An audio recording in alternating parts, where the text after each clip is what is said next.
Alrighty, hello folks, and today I wanted to do a little bit of a funny idea. See, it got me thinking a little while ago that a lot of the first impression that you get from a lot of SRPGs just tends to be the initial party that you get. And in many cases, it may not even be a good party, it may be too good of a party. It's really just a matter of how much flavor it actually adds to everything. So I wanted to go through some old favorites of mine and just kind of rate them all on how well they did. Because it's kind of a mixed bag. It's a very mixed bag, in fact. But, alright, we'll go ahead and get started here with Ffta, good old GBA classic here. Personally, I would say I love how under-optimized, to some degree, this whole party is. Again, this is just in my opinion. Because I feel like Mont Blanc, between all the other people here, he's probably going to be one of the worst ones to actually have as a caster here. You got Toby here, who's, I mean, he's alright. He's kind of like your other frontliner. You can tell he was probably carrying some of the damage for the team. You got your monk here, which the white monk just cracks me up. Because this was one of those memes for me as a kid, as just a unit that will never catch up to one of the AI parties. Actually, most of the AI parties, which start off with a warrior Banga guy. This guy over here, yeah, he starts off as the white monk. He's a little bit faster. That what does he get? Like 10 evasion? Yeah, the 10 evasion difference between these two for the lack of any damage that he does. Like if I recall correctly. The warrior version that pretty much every party has does like 25 to 30. This guy does 10. And it's really only noticeable at the very early game, but I just love that he's just so friggin' underpowered at this point. You got the white mage dog lady over here, which I mean, are they a guy or are they a lady? I always figured dog lady for this one. This always kind of looked like a lady to me. But yeah, no, the fact that you have what would arguably be your best damage dealer serving support healer duty is just kind of funny. And then you have a very weak archer in, your rabbit lady archer here, which is fine. They make pretty decent archers, and especially if you want to turn them into an assassin later, this is fine. Personally, I ended up always changing them to fencer, going black mage for this one, ended up going warrior for this one, or just leaving them as monk for the hell of it, because that spin move is pretty alright. Going archer into hunter for this guy, and then just Mont Blanc can go become an animist or something. But anyway, just kind of, I would say a solid 8 out of 10. It does a good job of showing you the different classes that are available, gives you a good variety of different stuff to work from, does a good job of setting everything up, especially in terms of, your clan Nutsy here, being, well, they're basically supposed to be a D tier, just kind of started doing this as a hobby kind of clan here, so it makes sense that their party's a little bit weird looking. Anyway, you actually run into these guys in Ffta 2, I believe. Just basically this default party, if I recall.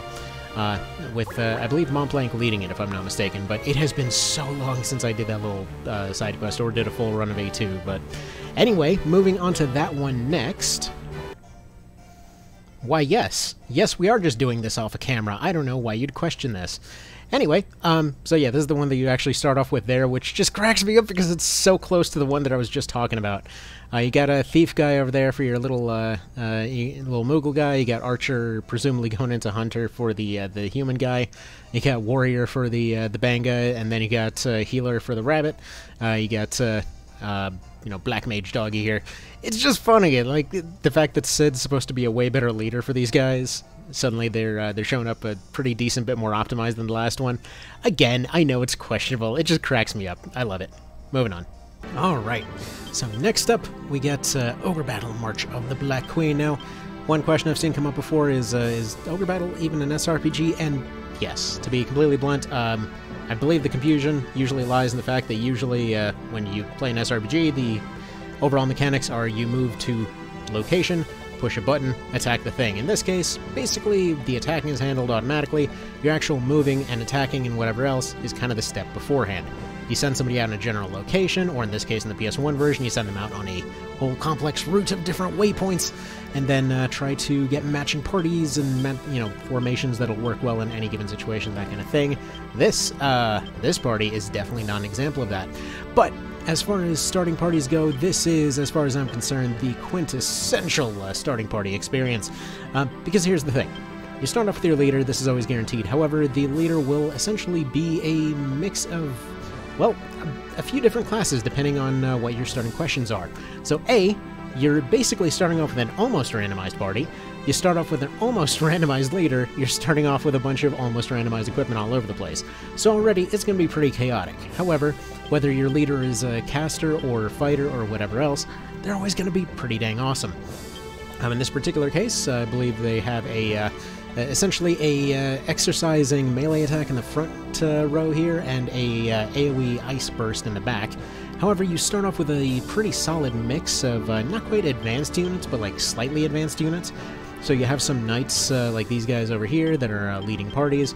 You've got some clerics for healing. You've got some beastmasters for boosting up your beast squads and things like that. You've got your various casters, and if you're wondering what Warren is doing here, hey, well, I mean, you get your starting party after your first battle, so whatever. But this right here, this stock of extra characters, I mean, I did disassemble one party on accident, so whatever, they're just kind of over here. But you have a bunch of extra units to fill stuff out, you have a few extras to fill different roles, but you start off with your octopi and your griffins. You start off with 2 griffins, 2 octopi. These essentially are here, well, every part of this whole starting party is just there as like, here's all these different pieces to play with, go figure it out, the world's your oyster, and guess what? So very few people, and especially even fewer reviewers of this one, ever did. You want to get people somewhere fast? Put 1 griffin in their party, they will be there in a few seconds. You get somebody over water fast while still being really strong? Well, you essentially have your amphibious squads with octopi. They will do the same thing, except go even faster on water.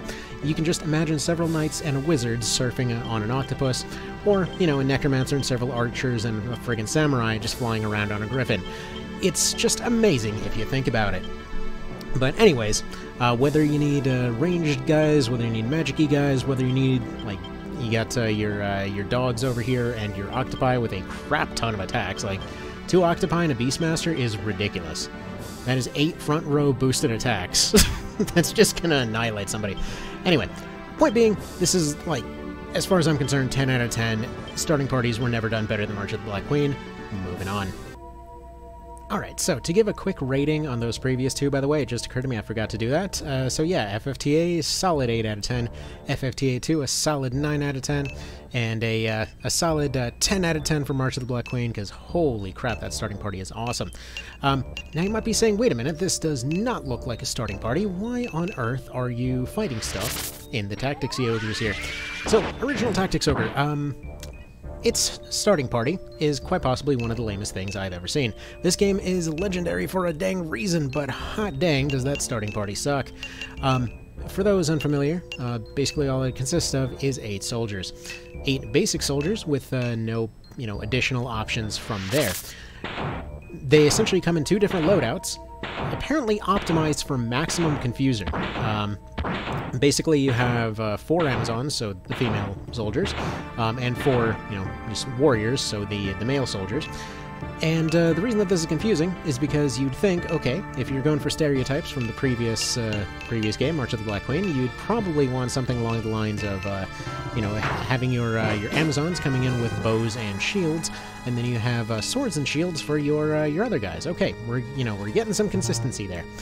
Well, you'd be wrong, because instead you have swords and bows for 2 of the males, 2 of the females, and then you have shields and swords for 2 of the males and 2 of the females, and pretty much all of them have a pretty decent chance to wind up dead before you actually end up getting anywhere.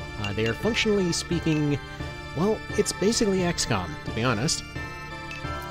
They are there without any real promotion options at the very start. They're not expected to last very far, because if you go with that basic party without actually going and training anybody, well, there's a solid chance that you'll immediately lose at least a few of them to counterattacks in the following fight. Like, the Orba can basically one-shot any one of them with his stick.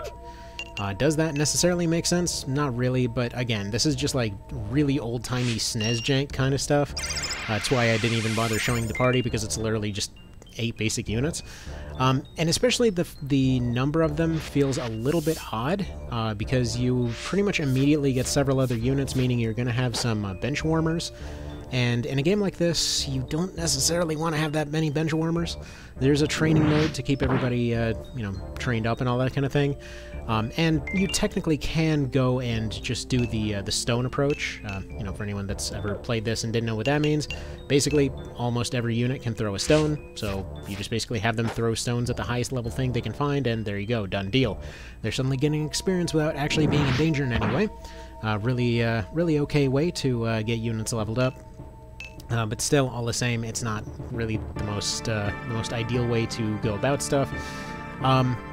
So I would say a solid 4 out of 10 for the starting party for Tactics Ogre. I adore this game, but sweet Javis, that's some pretty weak starting party right there. So surely, when they followed it up in FFT, you know, this is technically slightly farther ahead in the game, but screw it, it's the closest starting party that I had. So they kind of learned for FFT. They gave you at least a second class to work with. Though I will say the actual starting setup is pretty decent since the actual leveling structure changes in this one. Kind of the issue with TO was that they needed to achieve certain stat thresholds and they needed to be of a certain alignment, so it kind of led to this confusing case where occasionally you'd have units that didn't meet one requirement or another. Like back in March of the Black Queen, you basically could meet those requirements on accident because everything was such a chaotic fustercluck that something was going to happen. Once TO happened, it narrowed the scope down a little bit, and you know, it still has that same approach where stuff will eventually just happen and open up naturally as time goes on, but more than likely you were going to wind up with a good period of confusion and quite a few random casualties before you figured out what was going on. And then FFT, basically you have the ones that start off on a physical route and the ones that start off on a magical route. The doctors start off on magical, the squires, you basically get 2 of each type of squire, and then 1 of each type of chemist, and then you have your, your extra plot characters as a couple extra squires. Ignore the fact that Cluck Warrior over here is a thief. Don't ask, it was supposed to be a chicken-only run. It's a long story. Anyway, so point being, you have a good, good mix of different types of units that are available. It's gonna naturally unlock some stuff as you go along. The only issue with this is the fact that all of these things are going to be based off of Brave and Faith. So, for example, if you have a, let's see if we can find a good example over here. So, let's say Elsby over here, let's say Elsby over here had started off with higher Faith than Brave. And then she just kept going down the physical route. She would permanently just end up being behind, and the player may not be able to figure out that Brave is essentially being rolled every time that they have a reaction chance, or for many of their skills. Or, if they end up going down the magical route there, they may not realize that their caster is underpowered because they have low faith, because that part is really never covered. So, I mean, the odds are pretty good by this point. They've kind of figured out, hey, if we put enough characters of each type, maybe they'll just sort of figure out that some of them are better than others, and then we don't really have to worry about figuring out how to work a tutorial in here. So, alright, you know what? It's an improvement, but it's still kind of like, here's 2 classes, have a nice day kind of a situation. Now then, the follow-up to this one, the Tactics Ogre remake, is one that ended up getting some criticism for its, for its class stuff. So we're going to say this one's a solid 6 out of 10. It does the job. It's not, super mind-blowing, and it's going to be a while until you get more classes. Actually, you know what? It deserves a 7, I think. It's a 7 out of 10, let's say. Alright, so let's take a look at the Tactics Ogre remake party. So, for one thing, stuff works a little differently this time. So, on the one hand, well, we start off with our standard warrior guy. Okay, we've got axes already. That's an improvement. Oh, look at that. We've actually got archers right off the bat. Oh, and they've taken the whole sword and bow build and just changed it to dagger and bow, in case you feel like going for that. You really shouldn't. But all things considered, it is actually, funnily enough, a way to improve your bow damage with the first chapter. So whatever, that's fine. Oh, and look at that. We actually got casters, too. And look at that. They actually start off with debuffs. Now, this is primarily because I believe, you basically can get a male or female version of this based off your initial questions. So the female version would essentially, in this case, just be a witch from the rest of the series where they've just got Paralytic Wave and nothing else. Either way, solid way to introduce a caster as being a debuff source. Weird. For some reason, it just sort of paused there. Oh, and we actually start off with a healer this time. Okay, that should help with all of the instant death. And yeah, we actually have a spear guy off the bat as well. Now, granted, you had Canopus as your spear guy right off the bat last time. In this case, he's making a case for bow and axe, while also being essentially a portable advertisement for Ogre Battle 64. They crammed a whole lot of references into the initial starting party setup. You don't get Canopus yet, so he doesn't get to count, but point being, you get access to a lot of different classes. Most of them will come with multiple skills. Now, the reason for these skills, I should probably explain right off the bat here. The way that the game spawns things, if you have multiple skills available, under different circumstances, you can essentially spawn with different things. So if, for example, you were to severely overlevel your warriors using a bunch of tricks in the intro, this warrior guy would essentially come in with a fist and like an improved fist weapon, as well as multiple different chainmail items, because that's just how the game spawns things. So potentially having those kinds of spawn options does allow for some occasional interesting starting loadouts and things like that. Usually it will be this. Sometimes you'll see some funny stuff. Like, for example, if you get the Amazon version for your warrior here, they actually will come in with a sword and no sword skill. It's kind of weird, and you have to answer the questions weird to get that result, but I guess that's kind of what they were going for. Any dingways, yeah, solid setup here. You technically start off with 2 extra classes here as well, because you're guaranteed to unlock Knight and Berserker during those fights. So technically speaking, you can start off with 6 different parties, or I guess technically 7, 8 different classes right from the get-go. Which is what made the suboptimal run so dang fun. But anyways, yes, you have access to a whole lot of different stuff. You have a neat little kind of almost false advertisement for your warrior class here, because they're going to come in over-leveled. Though, truth be told, they are actually a pretty solid class overall. And yeah, just a good way of setting things up. If you're curious, by the way, why they would give you 3 warriors like this, it's mostly because they... I know for a fact one of the things that they got complaints for with previous versions, and especially with the original classes there, when it came to Denim, he had just as good of a chance to be targeted as anyone else, meaning that your leader might instantly die and give you a game over. In this particular case, because of the fact that he's going to be slightly higher level than everybody else, you're going to have that as a benefit, and additionally, you're going to be able to do more damage with him. They also gave him a necklace right over here, which will render him completely immune to stun, as well as giving him just better stats across the board, just in case you happen to roll an extremely crappy starting character, you know, depending on how you started your questions.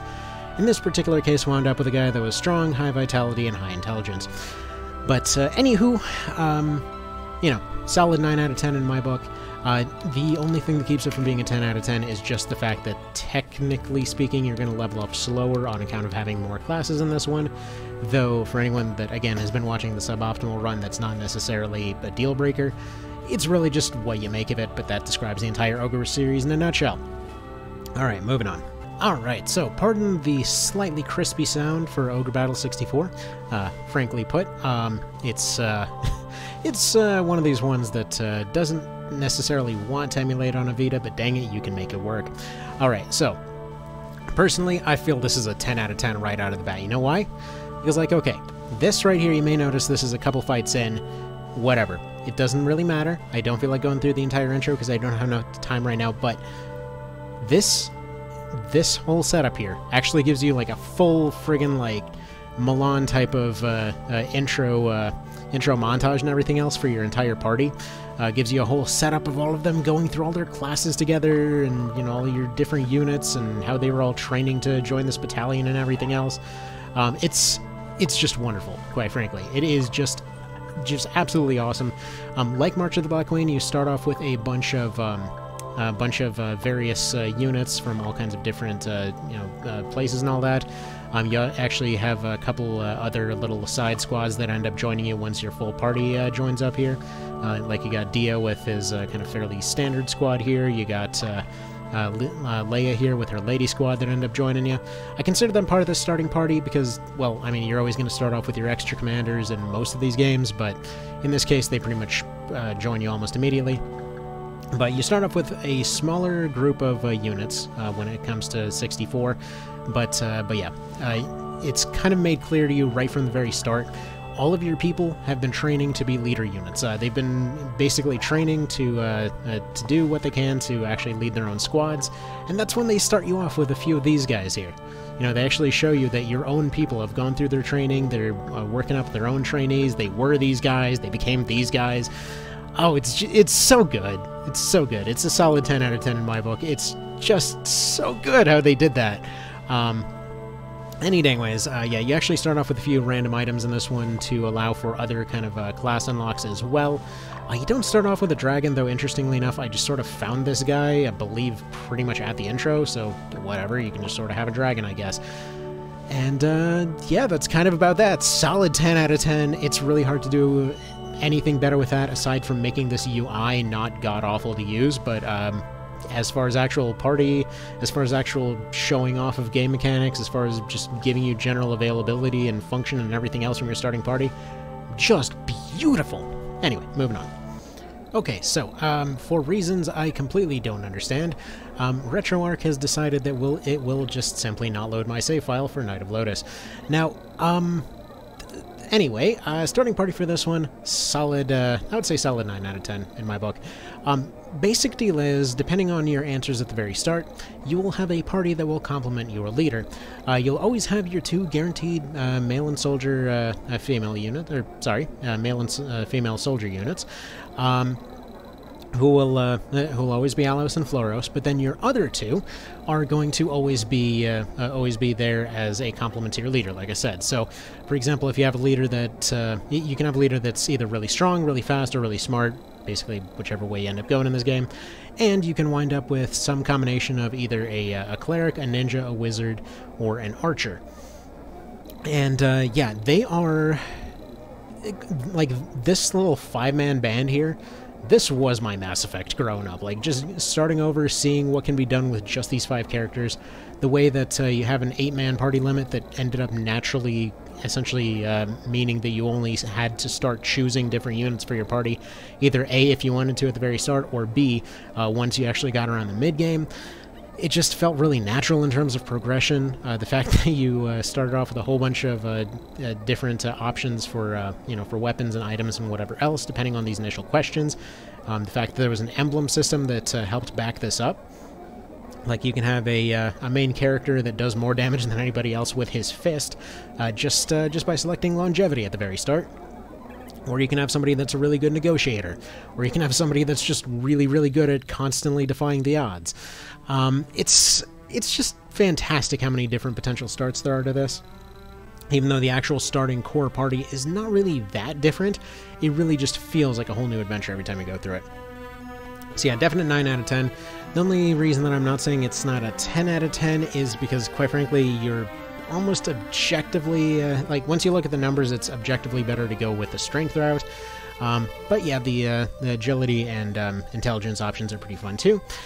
Any dang ways, moving on to the next one. Alright, let's take a look at Vagrant's story here, because you know what? There's really only one character you need in Vagrant's story, and that's the character you start with. Who needs a party? Oh wait, right, the Ffta has problems. Alright, so next SRPG on the list, the good old Terror from the Deep. And before anyone questions me on this, it's got the squares, it's got the stats. This is absolutely an SRPG. Any dang ways, yeah, your starting party is just basic nobodies, as you'd kind of expect, with a bunch of random stats that you will never be able to realistically figure out. But you have several units that will, well, quite frankly, kill your entire party as soon as anything remotely interesting happens. So, yeah, I would say, I mean, probably a 4 out of 10 for this one. Mostly because you never quite know who everybody is without looking through the stat screen, and God forbid you didn't look through this and you missed any of these people with 10 bravery. Yeah, they're a friendly fire incident waiting to happen as they suddenly pull a pin on a grenade in your dropship because they heard somebody fart.